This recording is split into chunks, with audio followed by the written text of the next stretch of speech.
Nobody saw this coming. Not FIFA, not the analysts, not the bookmakers who had already mapped out the quarterfinals in their spreadsheets before a single ball was kicked. This World Cup was supposed to be a coronation, a predictable march of the giants toward the rounds that matter. Instead, something nobody planned for happened. Something the people running this tournament never actually wanted.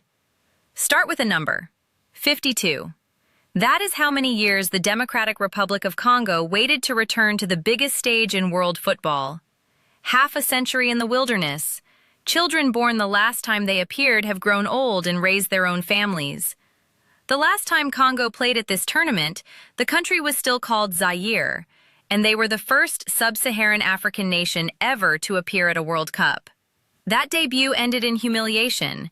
They lost all three group games by a combined score of 14-0. 14-0.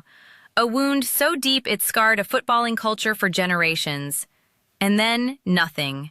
No return, no second chance. Just 52 years of silence. Then 2026 arrived, and nothing was going to go the way anyone expected. Think about the weight on these players going into their final group game against Uzbekistan. The president of a country of over 100 million people released an official statement telling the squad that 100 million Congolese stand behind them. Not casual fans. 100 million people, soldiers, workers, grandmothers, children, glued to screens across a dozen time zones, the diaspora spread across every continent. All of them living through 11 men who had drawn with Cristiano Ronaldo's Portugal and lost narrowly to Colombia, and who now needed one win to reach the knockout stage of a World Cup for the very first time in their history. One game. Everything. And here is where the story gets genuinely surreal. Before kickoff, one of the defining images of the whole tournament was already being written in absence.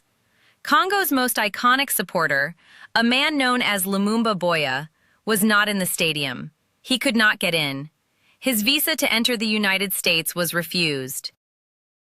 On the night his nation stood on the edge of history, their most famous fan, recognized worldwide for the preternatural stillness with which he watches matches while everyone around him erupts, was at home, watching from behind a locked border. He is not a one-off. Legitimate ticket holders denied entry, officials turned away, supporters locked out by a process the host nation and the organizers simply could not sort. FIFA sold the world a united festival of football spanning 3 nations. For too many people, what it delivered was a closed door. Congo's greatest night was partly defined by an absence, the empty space where their most famous supporter should have been standing perfectly still. The match started badly. Uzbekistan had a goal chalked off for offside after just 20 seconds, the game barely breathing, then scored for real at 9 minutes. Congo were behind, nerves shredded, the pressure feeling almost physical. Yohan Wissa admitted afterward they started terribly, frozen by the sheer magnitude of what this game meant. Then Congo thought they had equalized and VAR took it away for a handball. The nightmare was unfolding in real time. But football bends toward the dramatic.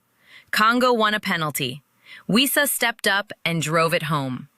And then, with regulation almost gone, Wissa found the ball again and struck with a finish that was almost obscene in its precision for a man carrying that much pressure. 3-1, full time. 100 million people on the other side of the world came completely apart. Congo's players collapsed face down onto the grass, overwhelmed in the way only sport can produce. Wissa, when he finally found words, gave the line that should stop you cold. We came from far, from nothing to be here. Now we write our story with a black pen, and we need to be proud. From 14 goals conceded in 1974 to the last 32 in 2026. From nothing, with a black pen. Their reward is England. Wissa did not blink. We deserve to play against England. Lions are waiting for us, but leopards know how to react. If stories like this remind you why football still matters, subscribe now, because the knockouts are where it gets even wilder. Congo are not alone in this. The group stage of this 48-team World Cup became a graveyard for comfortable assumptions. The tournament was expanded from 32 to 48 for reasons nobody at FIFA tried to disguise. More games, more broadcast slots, more money. The small nations were always the wallpaper, the speed bumps, the guaranteed 3 points the glamorous, commercially bankable teams would collect before the rounds that actually move the needle on television contracts. Instead, the wallpaper came alive. Africa alone produced a story worth shouting about. 9 of the 10 African nations at this tournament reached the knockout rounds. 9 out of 10.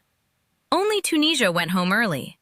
Morocco, Senegal, Ghana, Egypt, Côte d'Ivoire, South Africa, Algeria, Cape Verde, and Congo, all through. South Africa beat South Korea in a winner-takes-second shootout. Ghana took a point off England. Ecuador stunned Germany. The Giants kept getting bloodied by teams that were supposed to be the easy 3 points. And then there is Cape Verde. 500,000 people. Smaller than many cities. Smaller than some clubs' fan base. At their debut World Cup, they drew with Spain, drew with Uruguay, finished second in their group without winning a single match, and reached the knockouts anyway.